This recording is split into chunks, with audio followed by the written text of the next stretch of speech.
Hello and welcome to the update. I'm Heidi Tiltons. Labor leader Anthony Albanese has admitted to a major gaffe on the first day of the election campaign.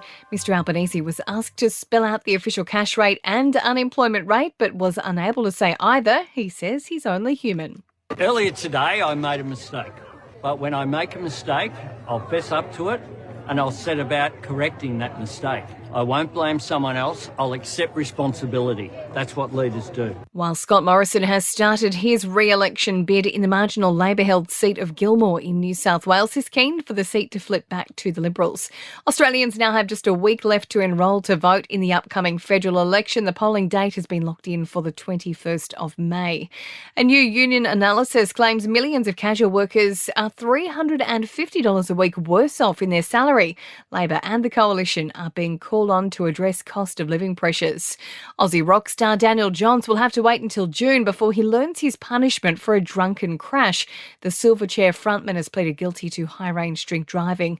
A convicted terrorist has been jailed for up to 2 years and 3 months for breaching a control order. Federal police say the 26-year-old Sydney man was arrested just a fortnight after his release from prison for accessing religious extremist material. A poll of primary school students suggests they'd rather learn a local First Nations language than foreign languages, including Japanese, Mandarin, French, Italian, German and Indonesian. And dentists report a record number of patients who have been grinding their teeth. They're putting it down to acute stress during the pandemic. In entertainment news, Kim Kardashian has reportedly called in her lawyers to block the release of more sex tapes. Her 41-year-old ex, Ray J Norwood, is believed to have more raunchy recordings dating back to 2007. Brooklyn Beckham and his new wife, Nicola, have shared the first snap from their lavish Florida wedding. The newlyweds taking to Instagram to show fans Nicola's stunning Valentino gown, along with the caption, Mr. and Mrs. Pelt Beckham. And a pair of sneakers thought to be worth more than $500,000 is set to go on display in Melbourne later this month. The signed Air Jordans were worn by Michael Jordan in 1985. In sport, the South Sydney Rabbitohs have lost Latrell Mitchell for up to 8 weeks with a hamstring injury. The NRL star is also unlikely to play for the New South Wales Origin team in the series opener on June 8.